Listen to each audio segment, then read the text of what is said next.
আসসালামু আলাইকুম, সবাইকে প্রীতি ও শুভেচ্ছা জানিয়ে শুরু করছি আপনাদের আইন বিষয়ক অনুষ্ঠান ল অ্যান্ড লিগ্যাল এইড। আপনারা এই অনুষ্ঠানটি দেখছেন একযোগে NTV Europe sky 780, NTV Europe এর ইউটিউব পেজ থেকে এবং ল অ্যান্ড লিগ্যাল এইডের ফেসবুক পেজ থেকে। সবাইকে আমন্ত্রণ জানাচ্ছি আমাদের এই আইন বিষয়ক অনুষ্ঠানটি দেখার জন্য।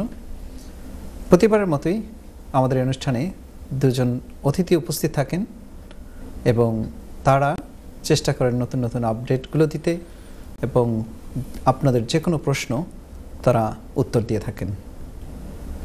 তারই ধারাবাহিকতায় আমাদের মাঝে আজকে উপস্থিত আছেন আমাদের অত্যন্ত সুপরিচিত এবং আমাদের শ্রদ্ধাভাজন, আমাদের খুব ভালোবাসার মানুষ, ব্যারিস্টার এবং সলিসিটর জনাব সায়েম খন্দকার। জি সায়েম ভাই, আসসালামু আলাইকুম। আসসালামু আলাইকুম। আপনাকে ধন্যবাদ অনুষ্ঠানে আসার জন্য। এবং প্রতিবার মতোই আমাদের নিয়মিত অতিথি ইয়াং ব্যারিস্টার আকবর বিন সিদ্দিক। আকবর, আসসালামু আলাইকুম। ওয়ালাইকুম আসসালাম। জি সুপ্রিয় দর্শক, আপনারা এই অনুষ্ঠানটিতে আপনাদের আইন বিষয়ক যে কোনো প্রশ্ন করতে পারবেন, আমরা উত্তর দেওয়ার চেষ্টা করব। স্টুডিওর যে নাম্বারটি স্ক্রিনে দেওয়া আছে আপনারা সেই নাম্বারটিতে যোগাযোগ করতে পারবেন। এছাড়াও একটি টেক্সট ফোন নাম্বার আছে এবং একটা ইমেল অ্যাড্রেস দেওয়া আছে। অনুষ্ঠানে বা অনুষ্ঠানের বাইরে আপনারা টেক্সট ফোন এবং ইমেলের মাধ্যমে যোগাযোগ করলে আমরা আপনাদের কোয়েরি দেওয়ার চেষ্টা করব। অলরেডি যাদের জন্য অনুষ্ঠান, আমরা একটা কল নিয়ে আসি। জি দর্শক, আসসালামু আলাইকুম। হ্যালো, আসসালামু আলাইকুম। ওয়ালাইকুম আসসালাম। জি, আপনার নাম বলে প্রশ্নটি করুন প্লিজ। আচ্ছা, আমার নাম আনোয়ারা বেগম। জি আনোয়ারা আপা, বলুন প্লিজ।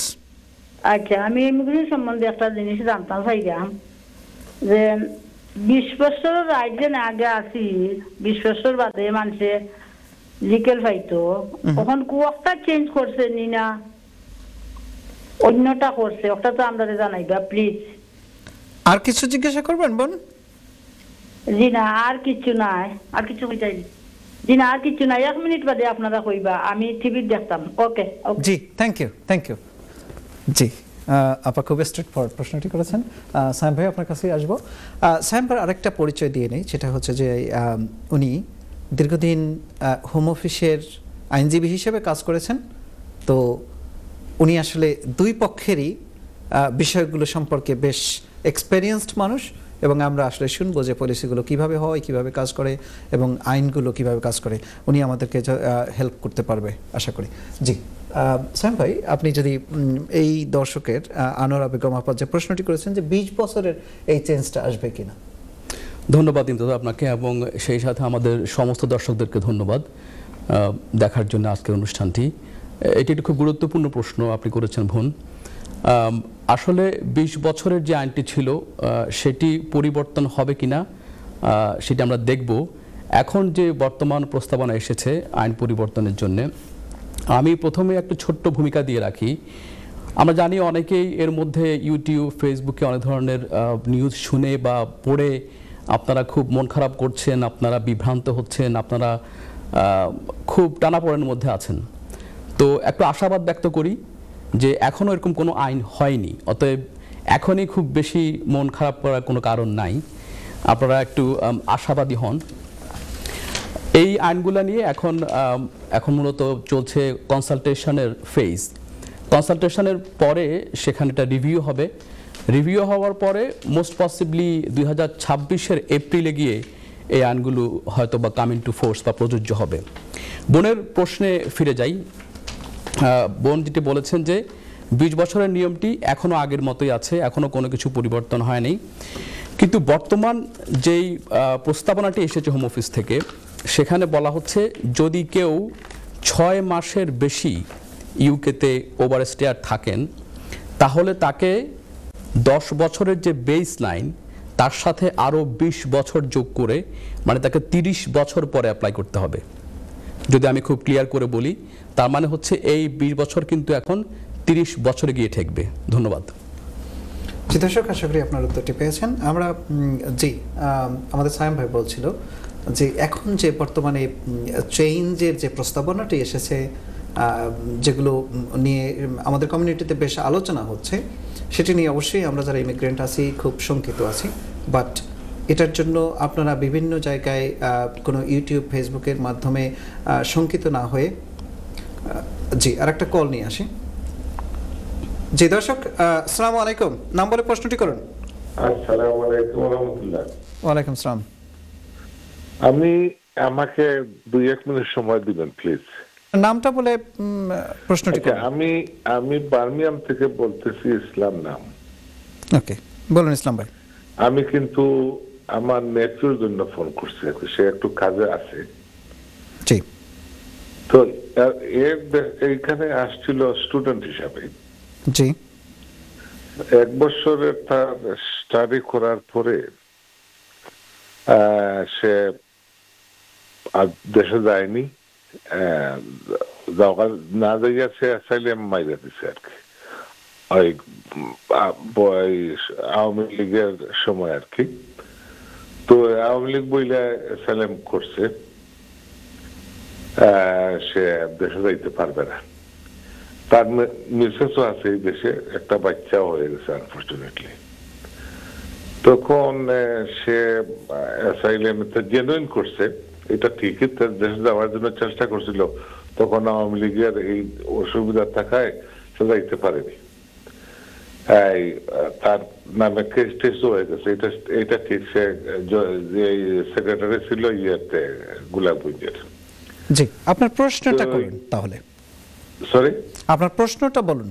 প্রশ্নটা হলো, অ্যাসাইলাম মারার পরে তো তার এটা রিজেক্ট করে দিছে। সে তারা বলছে, হোম অফিস থেকে বলছে যে তোমার তো জামাত এখন ক্ষমতায় চলে আসছে, তুমি দেশে চলে যেতে পারো। তো ওর সলিসিটার বলছে যে না, তুমি তো মানে ওই তুমি তো জামাত করিনি, তুমি তো আওয়ামী লীগ কেস করছো, আওয়ামী লীগ বইলা করছো কেস, এখন তুমি তো ঠিক আছে, তোমার জন্য আমরা অ্যাপিল করবো। অ্যাপিল করছে, ঠিক আছে। এখন তাকে আবার হোম অফিস ডাকছে, এই সে সাইন দিবে আর কি। জি, আপনার একটু ভাই সরি একটু করি, আপনি প্রশ্নটা যদি আমাদেরকে করেন তাহলে আমরা যদি আপনাকে কোনো জানার কিছু থাকে তাহলে আমরা প্রশ্ন করব। আপনি প্রশ্নটা বলেন আগে। প্রশ্নটা হলো, সে কি সাইনে যাবে না যাবে না? জি, থ্যাংক ইউ। আপনি আর কোনো প্রশ্ন আছে? প্রশ্নটা হলো সে বই করতেছে যাবার জন্য তার বিবিকে, তার মিসেসকে নিয়ে, যদি পাঠিয়ে আপনি না, ঠিক আছে, থ্যাংক ইউ।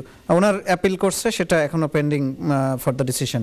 আপনি দেখতে, আর কোনো প্রশ্ন না থাকলে আপনি দেখতে থাকুন, আমাদের অতিথি আপনার প্রশ্নের উত্তর দিবেন। জি, আমরা আরো একটা কল নিয়ে আসি। জি, আসসালামু আলাইকুম, নামটা বলে প্রশ্নটি করুন। হ্যালো, আসসালামু আলাইকুম। জি দর্শক, আপনার নামটা বলে প্রশ্নটি করুন। আমার নাম আলী। আলী ভাই। জি আলী ভাই বলুন। জি ভাই। ভাই আমার ইনডিপেন্ডেন্ট লিভ আছে, প্রায় 15 আমি পাইছি ইনডিপেন্ডেন্ট লিভ, বাট আমার ইংলিশ বালা নাই। আমি তো ইনডিপেন্ডেন্ট লিভ আমার আছে, এখন তো ওদের লাইভ ইন দিকে আর বিমান আমি পারলাম না, আমি কিটা করতাম পারি। আপনার বয়স কত? আমার বয়স হলো 61 ইয়ার্স। আপনার আপনি মেডিকেলি ফিট কিনা, বা আপনার কোনো অসুবিধা আছে কিনা? মেডিকেল আমার এমনি আছে, আমার ডায়াবেটিস আছে, আরো লট অফ মেডিকেশন আছে, বাট আমি এটা এই কাটারিতে মনে হয় করলাম না নাকি তা। ঠিক আচ্ছা, আপনি দেখতে থাকুন, আমাদের অতিথি আপনার প্রশ্নের উত্তর দিবেন। আমার লাগে কিতা করা যায়, আমার একটু ভালো হইবা। জি, আপনি টিভিতে দেখতে থাকুন, আপনার প্রশ্নের উত্তর দিব আমরা। Thank you. জি ভাইজান, আমরা প্রথম ইসলাম ভাই বার্মিংহাম থেকে যে প্রশ্নটি করেছেন যে উনি সাইনে যাবেন কিনা, এটা যদি আপনি একটু অ্যাড্রেস করেন প্লিজ। অবশ্যই আপনি সাইনে যাবেন এবং কখনোই সাইন মিস করবেন না। আমি জানি না আপনারা অ্যাসাইলাম ক্লেম কখন আপনারা করেছেন। যদি আপনারা অ্যাসাইলাম ক্লেমটি করে থাকেন যখন তার ভিসা ভ্যালিড ছিল, মানে আপনার নেফিউ, তাহলে কিন্তু আপনার নেফিউর ভিসাটা কন্টিনিউ করতেছে under section 3C of immigration act. তার মানে হচ্ছে তার লিভটা এখানে ভ্যালিড, তাহলে তাকে যে সাইনে পাঠানো হচ্ছে এটা কিন্তু আসলে আনলফুল। আপনারা এইটা উইথড্র করার জন্যে হোম অফিসকে লিখবেন উইথ প্রপার গ্রাউন্ডস, এবং সেই গ্রাউন্ডসে আপনারা বলবেন যে আপনার নেভিও তার সেকশন 3C তার ভ্যালিড লিভ কন্টিনিউ করতেছে এবং তাকে যে সাইন দেওয়া হয়েছে এটি আনলফুল, এবং যদি প্রপার গ্রাউন্ডস দিয়ে ওদেরকে লেখা যায় এটা তারা উইথড্র করে ফেলবে। আর সেকেন্ড হচ্ছে কখনোই আপনারা সাইন মিস করবেন না। আর থার্ডলি হচ্ছে যে আপিল যেটা পেন্ডিং আছে আপিলের জন্য প্রিপারেশান নেন এবং আপিল হিয়ারিং গিয়ে সেখান থেকে যদি আপনারা ভালো প্রিপারেশান নিতে পারেন আপনারা হয়তো আপিল উইনও করতে পারেন। যে উনি একটি কথা বলেছে যে আসলে আওয়ামী লীগ বলে অ্যাসাইলাম ক্লেম করেছে, বাট হোম অফিস যে কোনো ভুল করে বলছে জামাত। সো এই জায়গাটা যদি এইটা নিয়ে আমি কমেন্ট করা একটু কঠিন, কারণ এটা আসলে হওয়ার কথা না। যদি একটা মানুষ আওয়ামী লীগ বলে অ্যাসাইলাম ক্লেম করে তাহলে তাকে জামাত বলে তাকে রিফিউজ করা বা তাকে দেশে যেতে বলা এইটা আনইউজুয়াল, এটা হওয়ার কথা না। আমি কমেন্ট করতে পারছি না, না দেখে কাগজপত্র। যদি থাকে তাহলে তো তার জন্য একটা বেনিফিট পাবে সে, যে অবশ্যই তাহলে সেক্ষেত্রে মিস্টেক অবশ্যই ডেফিনেটলি তাহলে সে আপিলে গেলে এটাকে সিরিয়াসলি চ্যালেঞ্জ করতে পারবে, যেহেতু এখানে ফ্যাকচুয়াল এরর আছে। আমি আকবর বিন সিদ্দিকের কাছে আসবো, যে আপনি যদি কোনো কিছু অ্যাড করতে চান প্লিজ। Thank you. উনি মনে আরেকটা জিনিস ইন্ডিকেশন করছেন, ইসলাম যখন করেন তখন আওয়ামী লীগ ক্ষমতায়, ইট লুকস লাইক যেমন উনি জামাতেই হয়তো বলছেন, হয়তো উনি নেপিউতে উনি হয়তো ফ্যাকচুয়াল ম্যাটারটা ভালো মতো হয়তো জানেন, অনেকে আমরা বুঝিও না বুঝে। যদি জামাতেরই আসলে হয়, আমরা কিন্তু এখনো জামাত এবং বিএনপির অনেক ইসলাম আপিল উইন করছি, সেটার জন্য প্রিপারেশন নিতে হবে খুব ভালো, বিশেষ করে অবজেক্টিভ যে এভিডেন্সগুলো সেগুলোকে প্রিপেয়ার করতে হবে, ফ্যাকচুয়াল এবং এভিডেন্সিয়াল পার্টগুলোকে খুব সিরিয়াসলি স্ট্রংলি প্রিপেয়ার করতে হবে। এইটা মনে করার কারণ নাই যে জামাত এবং বিএনপির এখন কোনো আপিল উইন করছে না, এখনও আপিল উইন করছে, সংখ্যায় কম, বাট যদি খুব ভালোভাবে প্রিপারেশন নেওয়া যায় এখনও সেই আপিলগুলো উইন করা যায়। জি, থ্যাংক ইউ সাইম ভাই। আমি আপনার কাছে আসবো। আলী ভাই নামে একজন প্রশ্নটি করেছেন যে উনি ILR পেয়েছেন 2015-এ, বাট তার বয়স 61 বছর, সে আসলে তার যে এখন সিটিজেনশিপের জন্য অ্যাপ্লাই করবে সেটা সে পারছে না। তো এখন এক্ষেত্রে সে কি করবে? থ্যাংক ইউ ইমতিয়াজ ভাই। আপনি পাশাপাশি লাইফ ইন দ্য ইউকে, জি আপনি পাশাপাশি তার কাছ থেকে কিছু প্রশ্ন জেনে নিছেন, যেটা আসলে হেল্পফুল। তার মেডিকেল কোনো গ্রাউন্ড আছে কিনা জানছেন, এই যে আজ করছেন। সো উনি যদি পেনশন এই যে হন তাহলে উনি এক্সামটেড। আর যদি মেডিকেল গ্রাউন্ড থাকে, তো মেডিকেল গ্রাউন্ড শুধু এভাবে থাকলে হবে না, সেটা হচ্ছে ডক্টর সার্টিফাই করতে হবে। সেটার একটা ফর্ম আসছে কল নামে, KOLL। সো ওই এক্সামশন ফর্মটা ডক্টর ফিল আপ করে দিতে হবে। সো ডক্টর যদি মনে করেন যে উনি ইংলিশ টেস্টের জন্য ফিট আপ না বা ক্যাপাসিটি নাই, তাহলে কিন্তু উনি ওই এক্সামশনটা পাইতে পারেন। এখন ওনার হেলথ কন্ডিশনটা কতটা সিরিয়াস যে উনি B1 বা life in the UK test দিতে পারবেন কিনা বা ওই ক্যাপাসিটি আছে কিনা। আমরা অনেক সময় দেখছি যে একটা অসুস্থতা আছে, অনেকে আবার ওই মনে করেন যে ইংলিশ জানি না, এটাই একটা রিজন। সেটা না, হেলথ গ্রাউন্ড আসলে একটা ডিফারেন্টভাবে ডিল হয়। এটাই মূলত ওনার এজটা আসলে পেনশন এজে হইতে হবে, আর নতুবা মেডিকেল গ্রাউন্ডের এক্সামশন থাকতে হবে। জি, থ্যাংক ইউ আকবর বিন সিদ্দিক। জি সাহেব ভাই, আমরা কথা বলছিলাম যে কমিউনিটির যে টেনশন এখানে এই রিসেন্ট প্রপোজাল নিয়ে, রিসেন্ট যে স্টেটমেন্ট অফ চেঞ্জ যেটা এসেছে, আমি আপনার কাছে আসলে প্রথমেই আসতে চাই, যদিও এটা ল রিলেটেড কোশ্চেন না, যে এই আসলে হঠাৎ করে যে ইমিগ্র্যান্টদের উপরে খড়গ শুরু হলো, এটার আসলে মূল কারণটা কি? আমি একটু জাস্ট অ্যানালিটিক্যাল আপনার অ্যাসেসমেন্টটা কি আসলে? এখানে মূলত দুটো কারণ আমি বলবো, একটা হচ্ছে রাজনৈতিক কারণ আর একটা হচ্ছে পরিসংখ্যানগত কারণ।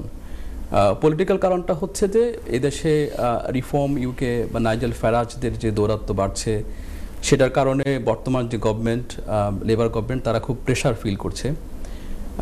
এই কারণে তারা এখন ইমিগ্রেশনে খুব খড়গ নিয়ে আসছে, যেন অন্তত মানুষকে বোঝানো যায় যে তারা ইমিগ্রেশন কন্ট্রোল করার সর্বোচ্চ চেষ্টা করছে। এইটা একটা ব্যাপার। আর পরিসংখ্যানের যে বিষয়টা, হোম অফিসের যেই স্টেটমেন্টটা আমরা পেয়েছি সেখানে বলা হচ্ছে যে 2021-এর আগে সাধারণত প্রত্যেক বছর 110 থেকে 120 হাজার ILR গ্রান্ট হতো, কিন্তু এখন বিশেষ করে এটাকে আমরা বলতেছি 2021-এর পর থেকে যেই জোয়ার আসলো স্কিল ওয়ার্কার এবং কেয়ার ওয়ার্কারদের, এটাকে অনেকে বলছেন যে বরিস ওয়েভ, মানে বরিস জনসনের ওয়েভ। তো সেইটার কারণে 2026 থেকে 2030-এ পরিসংখ্যান বলছে যে প্রতি বছর প্রায় 400 থেকে 600 হাজার মানুষকে ILR দেওয়া লাগবে। এইটা গভর্নমেন্টকে এবং পলিটিশিয়ানদেরকে খুবই ভীত এবং সন্ত্রস্ত করে তুলেছে, এবং এজন্যই আসলে তারা এই প্রস্তাবনা নিয়ে আসছে যে আইএলআরটাকে কিভাবে কমবেট করা যায়। না, থ্যাংক ইউ। পেশা সিদ্দিক, আপনার কাছে আসবো যে আপনি যদি একটু বলেন যে কোর প্রোটেকশন স্ট্যাটাস, যেটা নতুন প্রস্তাবনা যেটা এসেছে, কোর প্রোটেকশন স্ট্যাটাস বলতে, বা তারা এই যে এখন রিফর্ম করছে আইনটাকে, অ্যাসাইলাম যে 5 বছরের জন্য গ্রান্ট হতো সেটাকে এখন কিভাবে তারা চেঞ্জটা আনতেছে এবং আমাদের কি এফেক্ট পড়বে, একটু যদি কাইন্ডলি বলেন। জি, থ্যাংক ইউ। আপনি জেনে থাকবেন যে 17 নভেম্বর যেই চেঞ্জের উপরে আপনার পলিসি নিয়ে তাদের একটা ডিসিশন আসলো, সেটা হলো যে আপনার অ্যাসাইলাম সিকাররা এখন 5 ইয়ার্স করে পেয়ে থাকেন যারা গ্রান্ট হন। সো এটা এখন তারা 30 মান্থস করে দেবেন, 2.5 ইয়ার্স আর কি। সো এটা আপনাকে সেটেলমেন্ট পাওয়ার জন্য আপ টু 20 ইয়ার্স পর্যন্ত আপনাকে অপেক্ষা করতে হবে আর কি, এই সেটেলমেন্ট পাওয়ার জন্য। সেটা ছাড়াও আরও অনেকগুলো চেঞ্জেস আছে এখানে। সেটা হচ্ছে যে আপনি পাবলিক ফান্ড যে নিতেন সেখানেও চেঞ্জেস আছে। আপনি এখন অটোমেটিক্যালি আগের মতো পাবলিক ফান্ড ক্লেম করতে পারবেন না, ওখানে রেস্ট্রিকশন থাকবে। তাছাড়াও যারা অ্যাসাইলাম সিকার আছেন, আপনারা অ্যাকোমোডেশন পাইতেন, সেখানেও রেস্ট্রিকশন আছে। এছাড়াও আরও বিভিন্ন ফ্যাসিলিটিস দেওয়া হতো, সেখানেও আছে। এছাড়াও এখন বলা হচ্ছে যে আপনি পাবলিক ফান্ডটাই মূলত আসলে পাশাপাশি তারা চাচ্ছে যে ওখানে যেন বার্ডেন না হয়। পজ করছি, একটা কল নিয়ে আসি। জি দর্শক, আসসালামু আলাইকুম, আপনার নামটা বলে প্রশ্নটি করুন।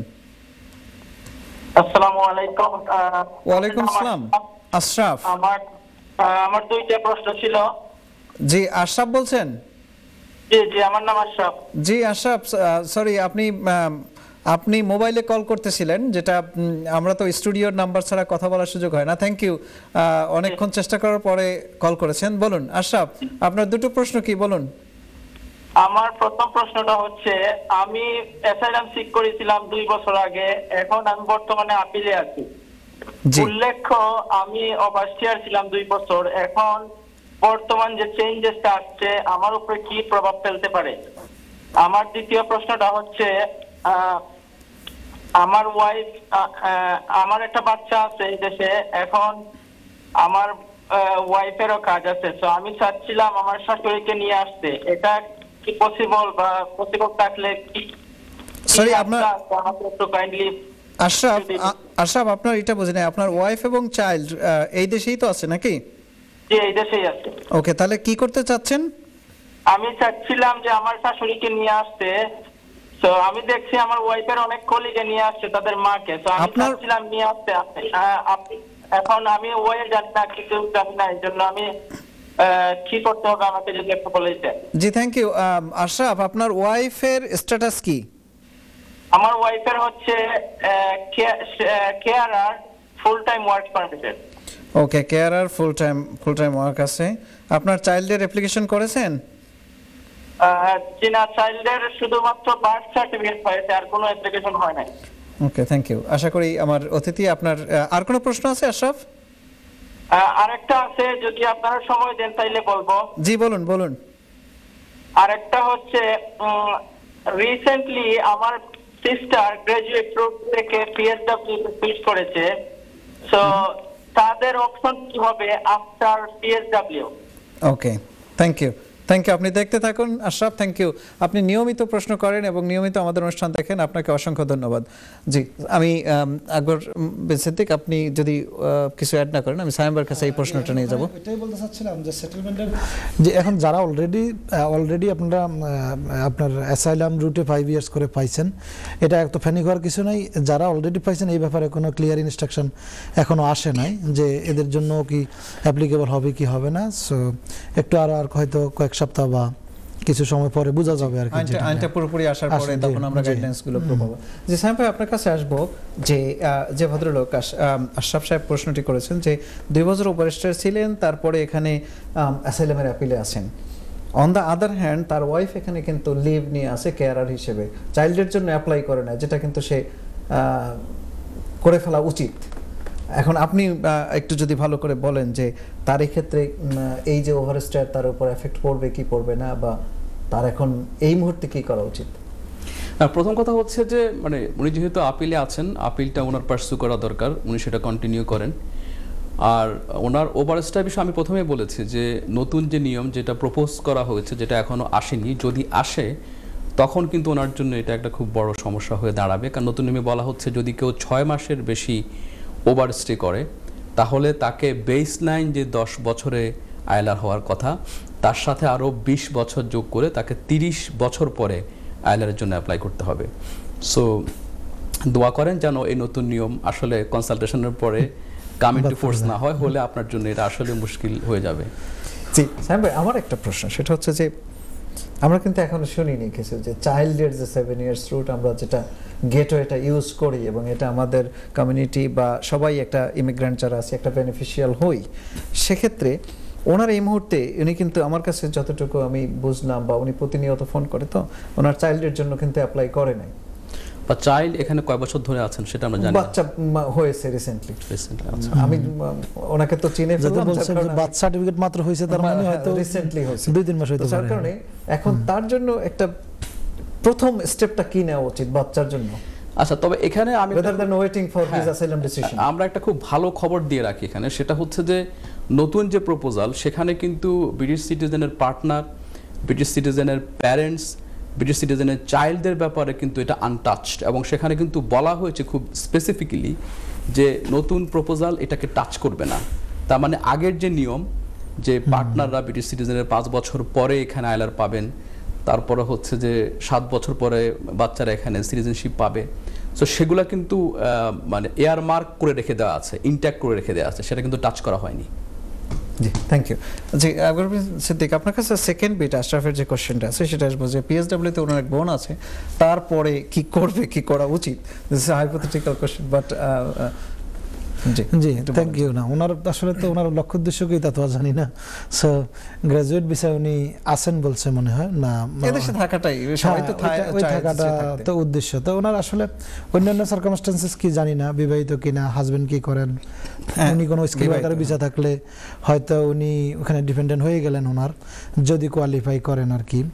এখানে তো স্কিল ওয়ার্কারের মধ্যেও তো অনেকগুলোতে ডিপেন্ডেন্ট ক্যারি করা যায় না, যেমন কেয়ার ওয়ার্কার মার্চের 11 মার্চ থেকে যারা আছেন 2024-এর তারা পারেন না, আবার এখন যারা টেম্পোরারি শর্টেজ অকুপেশন লিস্টে আছেন তারা ডিপেন্ডেন্ট ক্যারি করতে পারেন না। সো যেগুলো এলিজিবল অকুপেশনাল কোড আছে ডিপেন্ডেন্ট ক্যারি করা যায়, ওনার হাজবেন্ড যদি এর মাঝে কোনোটা হয়ে থাকেন তাহলে তো উনি সুইচ করতে পারেন বিশেষ আর এই ছাড়া যদি উনি নিজে কিছু করতে হয় তাহলে তো ওনাকে ওয়ার্ক পারমিটে মূলত যাইতে হবে। এই ছাড়া তো আসলে আর খুব একটা, অথবা যদি সে আর একটা ফার্দার স্টাডি করতে চায়, হ্যাঁ রিসার্চ মাস্টার্স আছে বা ওই সেম মাস্টার্স হয়তো ভিন্নভাবে একটু করতে পারেন। এই ছাড়া আসলে ওনার জন্য অপশন তো খুবই লিমিটেড আর কি। Thank you. আমি জাস্ট ছোট্ট করে একটুখানি অ্যাড করি, ওনার জন্য একটুখানি ভালো খবর হয়তো এটা হতে পারে, যেহেতু উনি এই মুহূর্তে আছেন পিএসডব্লিউতে, উনি যখন সুইচ করবেন তখন তিনি অ্যাজ এ নিউ এন্ট্রেন্ট ওনার কিন্তু স্যালারিটা কম দেখাতে হবে, যেটা 70% অফ দ্য গোয়িং রেট 33,000 এর মতো জি। জি দর্শক, আশা করি আপনার উত্তরটি পেয়েছেন। আমাদের একটা বিরতিতে যেতে হবে। দর্শক, আপনারা দেখছিলেন ল অ্যান্ড লিগ্যাল এইড আইন বিষয়ক অনুষ্ঠান। এই অনুষ্ঠানটি আপনারা একযোগে দেখছেন এনটিভির স্কাই 780 ইউটিউব এবং ল অ্যান্ড লিগ্যাল এইডের ফেসবুক পেজ থেকে। আপনারা দেখতে থাকুন, ফিরে আসছি বিরতির পরে। আপনারা দেখছিলেন ল অ্যান্ড লিগ্যাল এইড আইন বিষয়ক অনুষ্ঠান। আমরা আলাপ করছিলাম রিসেন্ট ইমিগ্রেশন আপডেট নিয়ে, যেখানে আমরা দেখছিলাম যে গভর্নমেন্ট বেশ কিছু প্রপোজাল দিয়েছে। সেই প্রপোজালগুলো আমাদের কি এফেক্ট পড়তে পারে সেটা নিয়ে আলোচনা করছি। এই মুহূর্তে আমরা একজন দর্শক তার কলটা নিয়ে আসি। জি দর্শক, আসসালামু আলাইকুম। হ্যালো, আসসালামু আলাইকুম। আপনার নামটা, আপনার প্রশ্নটি করুন প্লিজ। হ্যালো, আসসালামু আলাইকুম। ওয়ালাইকুম আসসালাম। আমার নাম আলী। জি আলী ভাই, বলুন আপনার প্রশ্নটা কি? আমার প্রশ্নটা হইল কি, আমার এমন আত্মীয় 27 ফেব্রুয়ারি 20 বছর পূর্ব। 27 ফেব্রুয়ারি 2026? 2027। ও 2027।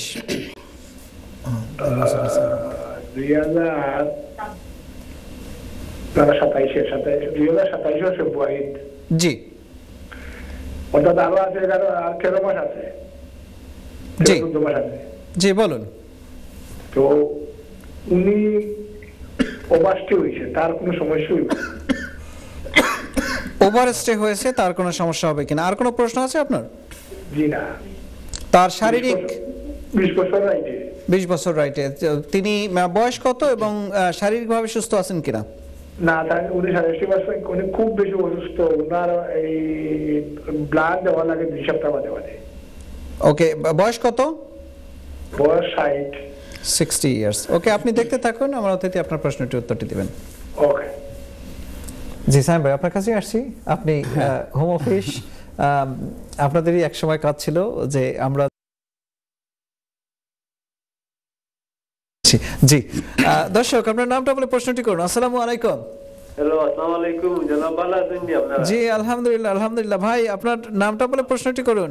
আমার নাম হৃদয়। হৃদয় ভাই বলুন। আমার সালাম হইল আপনারা তিনও বারিস্টার সবার কাছে, আর এই প্রোগ্রাম যত বারিস্টার হলে দেখলাম, লয়ার হলে সবার কাছে আমার সালাম। আমার একটা প্রশ্ন, আমি এই যে আইএলআর প্রকার, ক্যারিয়ার প্রকার, স্টুডেন্ট ভিসা প্রকার, সবার পক্ষ থেকে আমি একটা প্রশ্ন করতাম আপনারা লয়ারের কাছে, আপনারা তিনজন বা যারা যারা দেখেন এরা জি, যে আমরা তো দেখলাম বর্তমানে এই দেশের ফিউচারে যে চেঞ্জ হয়, এগুলা তো আমি তো মনে করলাম আমরা যে কোনো আসলে আশার কোনো কিছু আশা নাই, মানে সব কিছু নিরাশা। যেমন একটা কথা আছে, যারে মারতে পারে না আছে তারে মারো বাঁচতেছে, তারা উচিত করে যে এগুলো সব কিছু বন্ধ হইলে অন্য ভাগ্য যাইবে। আমার প্রশ্ন হইলো আপনারা লয়ারের কাছে, আপনারা আমরা একটা সিদ্ধান্ত দেবা যে ফিউচারে যদি কোনো কিছু থাকে, আমরা এই যে ক্যাটাগরি এরা আমরা ফিউচারে কোনো কিছু থাকে, আমরা পয়সা খরচ করতাম আপনার কাছে, আমরা চাইতাম আপনারা পয়সা নিতে হালাল করি, আমরাও দিতাম কষ্ট করি পয়সা। এখন যদি কোনো কিছু থাকে না, আপনারা কাছে গিয়া এই পয়সা দিয়া আমরা পয়সা গুলো, শরীর গুলো, তোনাই গুলো ফিউচারে দেশেও যাওয়া লাগে। প্লিজ আপনারা একটা আমরা ডিসিশন দেবা যে এটা পয়সা লাভ নাই, দেশও দরকার কি, আর এটা এখানে পয়সা করতে আর লাভ নাই। তো আপনারা নেকি পাইবার, আমরা একটা ফায়দা পাইব। এটা আপনারা যে গিয়া পয়সা, এটা কোনো লাভ নাই, আপনারা তো পয়সা রুজি করবার লাগে, তো আপনারা মাইন্ড করেন না জানো। না না, থ্যাংক ইউ। আপনি যে প্রশ্নটি করেছেন আমরা উত্তর দিচ্ছি, আপনি বলুন। আর কিছু বলবেন? খালি পয়সা যা তোনাই যা কিছু কিছু নাই, আপনারা আল্লাহ কাছে আপনারা নেকিও পাইবা, মানুষের কাছে নেকিও পাইবা, মানুষের কষ্ট থেকে উদ্ধার করুক। আপনারা এটা জি, আমি দর্শক আমি হৃদয় ভাইয়ের প্রশ্নটা আমি একটু অ্যাড্রেস করি, তারপর আপনার কাছে আসছি আলী ভাইয়ের প্রশ্ন। জি দর্শক, আপনি যে কথা আমাদের কমিউনিটি, আমাদের সবার উদ্দেশ্যে বলেছেন, আসলে এটা আমাদের যখন কোনো নতুন নতুন কোনো বিপর্যয় আসে, আসলে তখন তো আমাদের অনেক চিন্তাভাবনার বিষয় আসে। দেখুন, একজন ক্যান্সার পেশেন্টও যখন জানে যে তার ক্যান্সার হয়েছে, তখনও সে কিন্তু ট্রিটমেন্ট নেয়, কেমোথেরাপি নেয়, রেডিওথেরাপি নেয়, তাকে চিকিৎসা নিতেই হবে। কারণ কি, আমাদের বেঁচে থাকার একটা আশা আছে, আমাদের বেঁচে থাকতে হবে। যতদিন বেঁচে আছি তখন আমাদের ওই যত বিপর্যয়, শারীরিক বলেন বা প্রাকৃতিক বলেন অথবা মনুষ্যসৃষ্ট বলেন, আমাদের ওই জায়গাটায় আমাদের মুভ ফরওয়ার্ড হতেই হবে।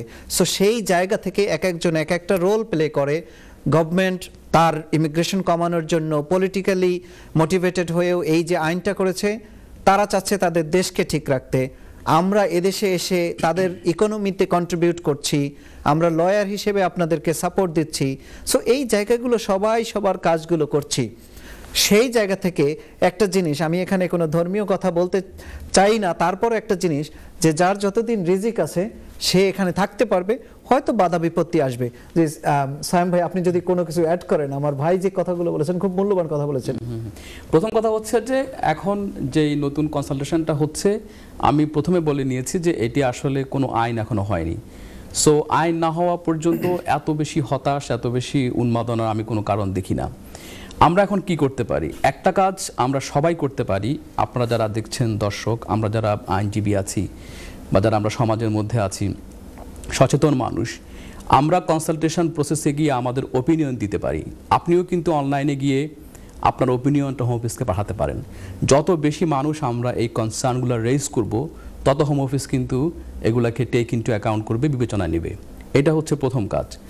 আর দ্বিতীয় কাজ হচ্ছে যে প্রত্যেকটা মানুষের যেই সিচুয়েশন, সেটা সেই আসলে কনসিডার করতে পারে। আমরা আইনজীবী শুধু আপনাকে আইনের বিষয়ে কথা বলতে পারি। আপনার যে ব্যক্তিগত সিদ্ধান্ত, আপনি দেশে থাকবেন কি থাকবেন না, সেটা আপনি আপনার সব কিছু বিবেচনায় নিয়ে আপনার ফ্যামিলি, আপনার সারাউন্ডিংস, আপনার আর্নিংস, দেন আপনি ডিসাইড করবেন। আমাদের জন্য খুব বেশি ভাবার দরকার নাই, আমাদের তো অন্যান্য অনেক এরিয়া আছে প্র্যাকটিস করার, ফ্যামিলি আছে, লিটিগেশন আছে, অনেক কিছু আছে। সো আমাদের বিষয়ে হয়তো খুব বেশি আপনাদের ভাবার দরকার নেই। আপনারা কনসালটেশন প্রসেসে অংশগ্রহণ করুন, সেটাই আপনাদের জন্য আসলে উপকারী হবে। ধন্যবাদ। জি, থ্যাংক ইউ। একবার সিদ্দিক, আপনি যদি একটু কন্ট্রিবিউট করেন, আমাদের দর্শক খুব সুন্দর কথা বলেছে, যেটা আপনি যদি কিছু অ্যাড করেন। Thank you. না, আমাদের খন্দকার সাহেব তো খুব পোলাইটলি এবং যথেষ্ট ওয়াইডলি ওনার এক্সপ্লেনেশন দিয়েছেন। সে ফর এক্সাম্পল আমাদেরই ধরেন, আমরা তো আসলে মেইনলি ফ্যামিলি বেস প্র্যাকটিস করি।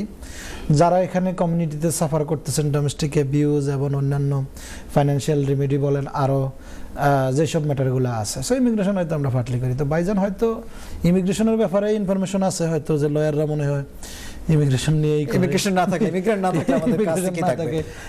তো এই দেশটাও ইমিগ্রেন্ট ছাড়া চলতে পারবে বলে আমার মনে হয় না। জি, আমার মনে হয় না। জি, থ্যাংক ইউ আকবর সিদ্দিক। আমরা একটু পিছনে ফিরে যাই। আমাদের একজন দর্শক আলী ভাই প্রশ্নটি করেছেন যে উনি ওভারস্টে করেছে 2 ইয়ার্স, এখন 20 বছর হতে 2027 সালের বিগিনিং এ হবে, এবং তার শারীরিক সমস্যা আছে, মেডিকেল গ্রাউন্ডে বা অন্য কিছু। উনি এতদিন কবে ধরা পড়েছে তাও জানি না। সেক্ষেত্রে তো তার আর্লি একটা সমাধান হওয়ারও সম্ভাবনা আছে, বা সেটা কি একটু যদি বলেন? হ্যাঁ, মানে আমি যেটা প্রথমে বলেছি যে নতুন আইন যদি আসে, সেক্ষেত্রে কিন্তু আপনার যে ওভারস্টেইং পিরিয়ড, এটা খুবই আপনার জন্য হার্মফুল হয়ে যাবে আপনার ইমিগ্রেশন অ্যাপ্লিকেশনের ক্ষেত্রে। সেটা তখন 20 থেকে 30 বছরে চলে যাবে। আমি আপনাকে বলবো যে আপনি এখনই হিউম্যান রাইটসের আন্ডার একটা অ্যাপ্লিকেশান করে দেন।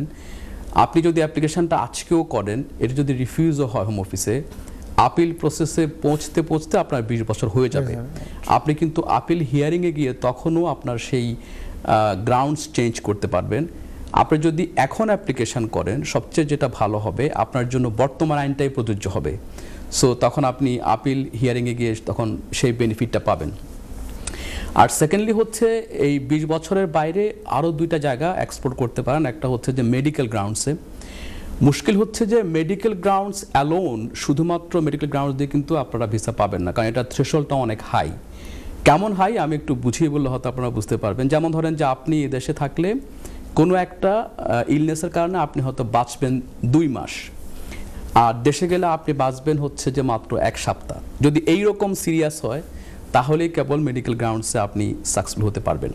তবে হ্যাঁ, এখানে আরও একটা পার্টিকুলার গ্রাউন্ডস, যেটা হচ্ছে যে মেডিকেল গ্রাউন্ডসের উপর বেস করে হিউম্যান রাইটস আর্টিকেল 8, এটা হচ্ছে যে article 8 based on medical grounds, সেটাকে আপনারা এখানে এক্সপোর্ট করতে পারেন। বিশেষ করে আপনার ক্ষেত্রে, যেহেতু লম্বা সময় ধরে আপনি এখানে ছিলেন, আপনার মেডিকেল বিষয়টা এখানে আছে, সব কিছুকে আপনি মানে একসাথে করে ইন দ্য রাউন্ড আর্টিকেল 8-এ একটা খুব স্ট্রং সাবমিশন দিতে পারবেন। Thank you. জি, থ্যাংক ইউ সায়েম ভাই।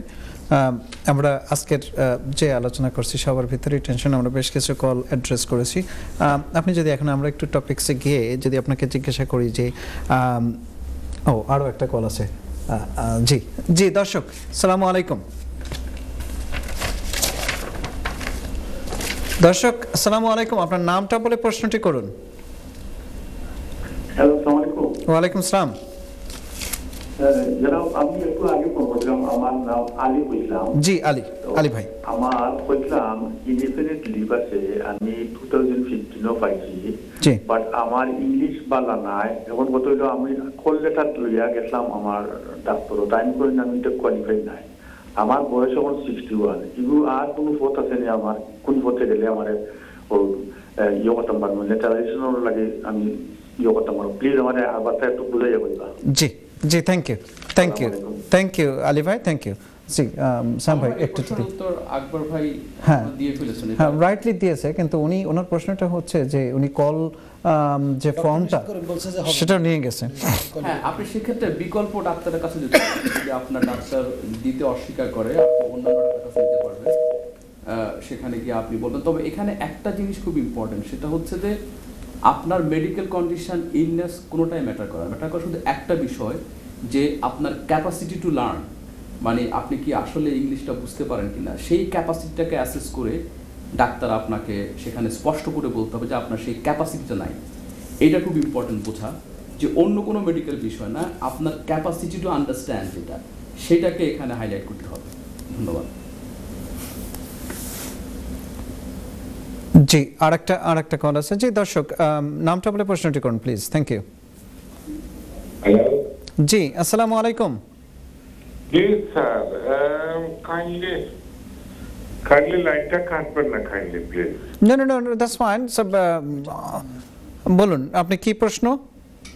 আমি আবার ওই ওনার নাম্বারটা আমি বার্মিংহাম থেকে বলছিলাম ইসলাম, বুঝলেন, আবার আপনাকে দেখে ফোন করলাম যে ওনার সাথে কন্ট্যাক্ট কিভাবে করতে পারবো, ওই যে ব্যারিস্টার সাহেব। ও, কিভাবে যোগাযোগ করতে পারবেন ব্যারিস্টারদের সাথে? আমাদের সাথে কিভাবে? আমরা জি, ইসলাম ভাই বার্মিংহাম থেকে বলছেন আপনি? আপনার নাম্বারটা দিলে একটু। জি, আমাদের স্ক্রিনে আমাদের যে টেক্সট নাম্বারটা দেওয়া আছে সেখানে আপনি অনুষ্ঠান পরবর্তী সময় ওই টেক্সট ফোন নাম্বারটিতে যোগাযোগ করতে পারবেন। আমরা অনুষ্ঠান চলাকালীন সময় টেক্সট ছাড়া কোনো কিছু রিসিভ করতে পারি না, যেহেতু স্টুডিও নাম্বার থেকে আমাদের কল নিতে হয়। সো সেক্ষেত্রে আপনি টেক্সট ফোন নাম্বার যেটা স্ক্রিনে দেওয়া আছে সেটা আপনি কল করতে পারবেন। জি, থ্যাংক ইউ। জি, আমরা নেক্সট কলার। আসসালামু আলাইকুম। জি বলুন, আপনার নামটা বলে প্রশ্নটি করুন। আমার নাম ফজিলউদ্দিন তাফাদার। আমার সিম্পল কোয়েশ্চন হইল ভাই। জি বলুন। যে ব্রিটিশ সিটিজেন যারা আছে এখন এরা তো অনেক ইন্টারেস্ট হইয়া বাংলাদেশকে এমপি ইলেকশন খেলাইতো স্যার। জি। পৃথিবীর কোন দেশ যে অন্য দেশের সিটিজেন খেলাইতে পারে তার দেশের সিটিজেনশিপ হইতে হইব। তো যদি এখন কেউ ব্রিটিশ সিটিজেন গিভ আপ করে লাইন বা সারাউন্ডিং করুন, বাংলাদেশ হসপিটাল আইয়ার লাগাইতে পারবানি না, এগুলো তো ইয়ে একবারে যাইতে গইব। কারণ কিছু লিডার হল আসন দেশ ফালাইতে ইলেকশন করা লাগি। আমার যে ক্ষুদ্র জ্ঞানে হয়েছে তাই না ব্রিটিশ দিলা ইলে একবারে শেষ, নতুন অ্যাপ্লিকেশন করে দেখা যাইব কনসিডার হইব কি না। ও বিষয়ে আপনারা জানাইবা কিতা বিষয়। জি, আপনার আর কোনো প্রশ্ন আছে ভাই? না, ওটাও জানতে চাই। Thank you. সাইম ভাই আপনার কাছে আসবো। অবশ্যই আপনি বাই অল মিনস আপনার ব্রিটিশ সিটিজেনশিপ আপনাকে কি বলে সারেন্ডার করে আপনার আইএলআর কন্টিনিউ করতে পারবেন, এখানে কোনো সমস্যা অ্যাট অল নাই। আর বাংলাদেশের যে বিষয় এটা হচ্ছে যে কাজীর গরু কেতাবে একরকম আর ব্যবহারে আরেক রকম। যদিও এটা খুব স্পষ্ট যে ব্রিটিশ সিটিজেন হলে সেখানে এমপি প্রার্থী হওয়া যায় না, কিন্তু আমরা দেখেছি যে বাংলাদেশে বিভিন্ন সময়ে বিভিন্ন রাজনৈতিক দলের নেতৃবৃন্দ ব্রিটিশ এবং আমেরিকান পাসপোর্ট নিয়েও সেখানে এমপি মন্ত্রী হয়েছেন, সেগুলো কোনো সমস্যা হয়নি। সো এটা আসলে আমাদের আলোচনার বাইরে। আজকে বাংলাদেশ বিষয়ে তো আমরা এখানে আলাপ করতে আসিনি, আমরা ইউকের ল নিয়ে মূলত আলাপ করতে এসেছি। ধন্যবাদ। জি, থ্যাংক ইউ স্যাম ভাই। আমি আমাদের বিষয় যেটা নিয়ে আলোচনা করতে চাচ্ছিলাম যে আপডেট, সেখানে অ্যাসাইলাম সিকারদের যে সাপোর্ট সেখানে বিশেষ কোনো চেঞ্জ এসেছে কিনা বা আসলে সেটা কি একটু যদি বলতেন। হ্যাঁ, সাপোর্ট যেটা আগে ছিল নাস সাপোর্ট এবং অ্যাকোমোডেশনের সাপোর্ট, সেগুলোকে এখন খুব রেস্ট্রিক্টেড করে দেওয়া হবে এবং সেগুলোকে হচ্ছে 1-to-1 বেসিসে দেখা হবে যে নিডটা কীরকম তার উপরে। কিন্তু আরেকটা যেটা খুব ইম্পর্টেন্ট এবং খুব অ্যালার্মিং অ্যাসাইলাম সিকারদের ক্ষেত্রে, সেটা হচ্ছে যে 2.5 বছর পরে তারা আবার রিভিউ করবে যে তার পলিটিক্যাল সিচুয়েশনটা তার ব্যাক হোমে কীরকম। ফর এক্সাম্পল ধরেন একটা মানুষ হয়তো আওয়ামী লীগের উপর বেস করে এখন অ্যাসাইলাম পেল, যদি 2.5 বছর পর আবার আওয়ামী লীগ ক্ষমতায় চলে আসে কোনো কারণে, তাহলে কিন্তু তাকে এখানে আর তারা কন্টিনিউয়াস অ্যাসাইলাম সিকিং যে ভিসাটা সেটা দিবে না।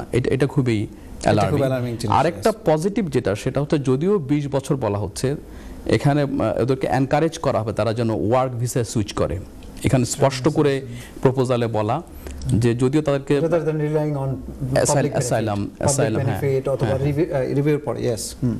সেটাই।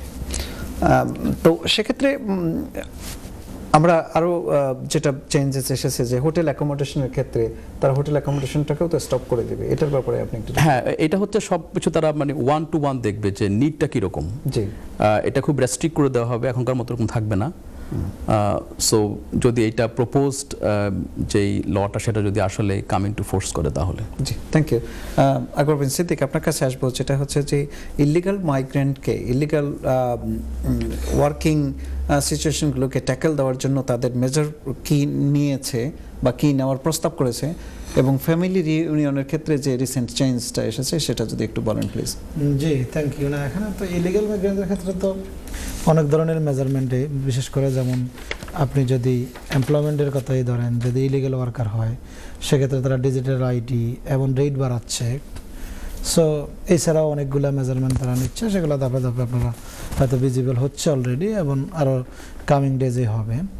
এছাড়াও যারা ইলিগাল হচ্ছেন, বিশেষ করে অ্যাসাইলাম সিকাররা, তারা তো প্রণোদনা দিচ্ছেন, সরকারের টাকা অফার করতেছেন একটা সাম অফ মানি যে আপনারা রিটার্ন চলে যান। এছাড়াও যদি আপনারা রিটার্ন, যদি একটা পরিবর্তন এসেছে, যদি রিটার্ন যে কান্ট্রিতে পাঠাবে তারা যদি নিতে না চায় সেক্ষেত্রে আফ্রিকার 3টা কান্ট্রিকে অলরেডি তারা ওয়ার্নিং দিয়েছেন যে পেনাল্টি, তারা যে ওই কান্ট্রিগুলোতে হয়তো ভিসা স্যাংশন দিবেন, যে স্যাংশন জারি করতে পারে। হ্যাঁ, অলরেডি আফ্রিকার 3টা কান্ট্রির নাম বাতসোয়ানা, সম্ভবত 3টা দেশ মনে হয় আফ্রিকার। সো তারা কোঅপারেট করে না সরকারের সাথে, যাদেরকে রিটার্ন করতে চায় ওই ক্ষেত্রে তো কান্ট্রি অফ অরিজিনেরও কোঅপারেশনের ম্যাটার থাকে। সো ওই কারণে এদেরকে দিয়ে একটা এক্সাম্পল তৈরি হলো, অন্যান্য রাষ্ট্রগুলো যদি এখানে কোঅপারেশন না করে তাহলে সমস্যা। যেমন অনেকের পাসপোর্ট থাকে না, ভ্যালিড পাসপোর্ট থাকে না, এখন আপনি তাকে রিটার্ন পাঠাবেন, যদি যে দেশ থেকে আসছে তারা যদি এখানে হেল্প না করে কিন্তু নিউ পাসপোর্টে বা আপনি রিটার্নের ক্ষেত্রে আরো প্রসেস, কিছু প্রসিডিউরাল ট্রাভেল ডকুমেন্ট না থাকলে কিভাবে পাঠাবে? তো এখন ওই ম্যাটার, এই এসবের কারণে যদি আপনি রাষ্ট্র যদি আপনাকে হেল্প না করে ওই দেশ, তাহলে তো আপনাকে রিটার্ন কিভাবে পাঠাবেন? সো এইসবের কারণে এক্সটেনশন সেলফ রাষ্ট্রের উপরেও একটা, যে দেশে ফেরত পাঠাবে তার উপরেও একটা, হ্যাঁ ওইটা দিয়ে একটা এক্সাম্পল তৈরি করা হলো। এখন অন্য রাষ্ট্রগুলোও এখন আসলে তাদেরকে হেল্প না করে আসলে খুব একটা লিটারালি আর উপায় নেই মনে হচ্ছে। হয়তো আসলে তারা অল দ্য ওয়েতেই মেজার নিচ্ছে যে যেভাবে হোক ইলিগাল ওয়ার্কারদেরকে চতুর্মুখী তারা আটকানোর চিন্তা করতেছে কিভাবে নেট মাইগ্রেন্টটাকে কমাতে পারে। জি, থ্যাংক ইউ আকবর সিদ্দিক। আমি সাম ভাই আপনার কাছে আসবো, সেটা হচ্ছে যে আপনি এই যে আর্নড সেটেলমেন্ট মডেল এবং আপনার ফাস্ট ট্র্যাক সেটেলমেন্টের ক্ষেত্রে যদি একটু বলেন। আমার কাছে মনে হয় এইটাই এখন সবচাইতে বড় টক অফ দ্য টাউন। এখন যেটা বলা হচ্ছে যে স্কিল ওয়ার্কার, তারপর হচ্ছে কেয়ার ওয়ার্কার, ইকোনমিক মাইগ্রেন্ট, এদের জন্য আগে ছিল 5 বছরের রুট, 5 বছর পর তারা আইলার পেত। এখন প্রস্তাবনা আসছে যে 10 বছরের বেসলাইন করা হবে, প্রথমত 10 বছর পরে পাবেন। তারপরে হচ্ছে যে কিছু পজিটিভ কন্ট্রিবিউশন বা ফ্যাক্টরের কারণে কারো হয়তো কমবে, আর নেগেটিভ ফ্যাক্টরের কারণে কারো হয়তো সময়টা আরও বাড়বে। সো 10 বছরটা হচ্ছে বেস লাইন, এরপরে বেস করে কমবে বাড়বে। তো বাড়বে কিসে আর কমবে কিসে সেটা আমরা একটু যদি দেখে নিই। ধরেন এখানে বলা হচ্ছে যদি কেউ C1 লেভেলের ইংলিশ পাস করতে পারে, হুইচ ইজ IELTS 7 বা 7.5, তার ক্ষেত্রে 10 বছরের পরিবর্তে 9 বছরে সে আইলার পাবে। তারপর বলা হচ্ছে যদি কেউ 125,000 পাউন্ডের বেশি ইয়ারলি ইনকাম করতে পারে, তাহলে তাকে 7 ইয়ার্স ডিসকাউন্ট দেওয়া হবে, মানে সে 3 বছর পরে সে আইলার পাবে। এখন মুশকিল হচ্ছে এই পরিমাণ ইনকাম করতে গেলে আপনাকে 41,000, আমি হিসাব করে দেখছি, 41,000 আপনাকে এনআই এবং ট্যাক্স পার ইয়ার দিতে হবে। তার মানে 3 বছরে আপনি 123,000 পাউন্ড ট্যাক্স এবং এনআই পে করার পরে আপনি আইলার পাবেন। আমরা কিন্তু সাহসী জাতি, সাইম ভাই, আমরা সাহসী জাতি। নিবেন আপনি ট্যাক্স নিয়ে নেন, কিন্তু 3 বছর পরে আমাকে সেটেল দেন।